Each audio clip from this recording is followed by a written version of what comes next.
John from JO Ventures Outdoors, and today I have an interesting video for you.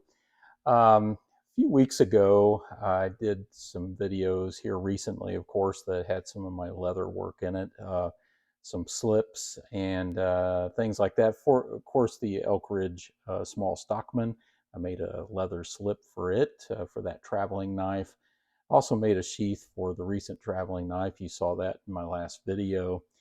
And it's interesting in the knife community how you meet new friends. And as a YouTube content creator and within the knife community, um, really through these traveling knives and through watching each other's videos, we're getting to know each other. And Pete over at Jersey Knife Guy um, sent me an email and well, actually asked in a comment, hey, would I make a knife slip for him? And he has this knife here. It's the Joker Cocker, a lockback knife.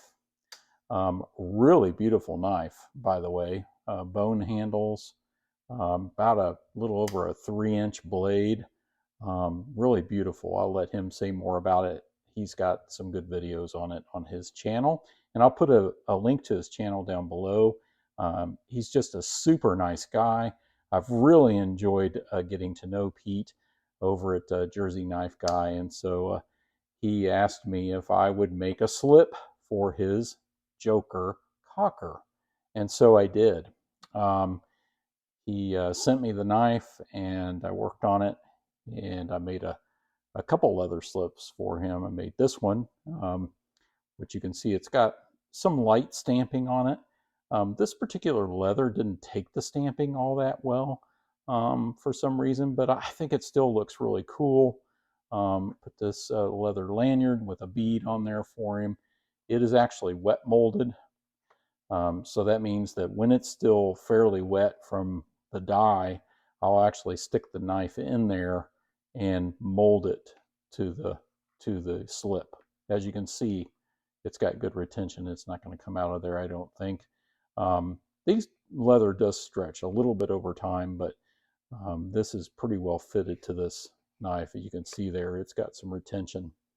So that was really fun to make this. And I wanted to point out a couple of things. Um, as a leather worker, and I do this as a hobby really, um, and as a leather worker, you learn new things all the time and you hone your skills. One of the things that I haven't really done a whole lot is bevel the edges. Now, it's kind of hard for me to get here, but as you can see, this edge here is pretty smooth, and it's pretty rounded.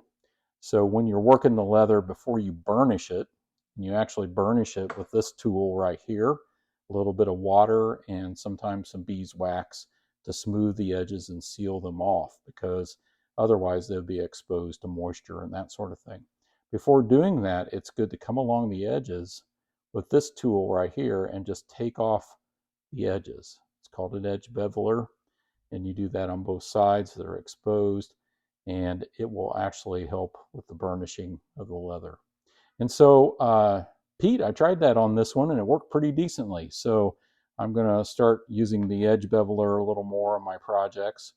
And so there's this slip, which is brown, traditional brown with brown thread. It's about a 3 to 4 ounce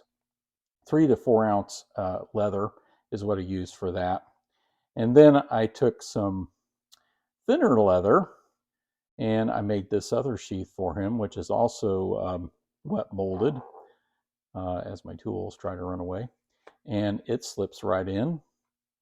Again, don't think it's going to come out. But since this is a Joker, I used purple thread and a green dye on this one just for fun. He didn't really ask me to make this one. I just did this one for fun and kind of the colors of the Joker from Batman. So there we go.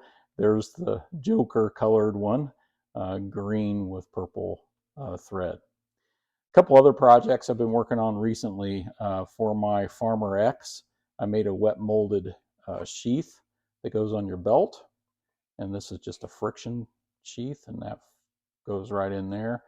This is a really thick 4-layer ALOX model from Victorinox, and figuring out a way to carry this has been a little bit tricky. This is still a little bulky, but it's pretty decent. So I was just kind of messing around with this 8-ounce leather, this a little thicker leather, and green thread with that kind of olive green um, dye. So it's brown and green mixed together. So I've got that project that I've been working on, and then I've also done messed around with making uh, a knife roll. So this is out of a deer hide that someone gave me, and I made a little knife roll. So that's been pretty fun as well. So just wanted to share some of my leatherworking projects and just to show you what I made Pete over at Jersey Knife Guy for his Joker Cocker. And Pete, I hope you really like this. I'll get this sent off to you very soon. I think he's going to do a video as well, potentially. So I hope you like these. And thank you all for watching.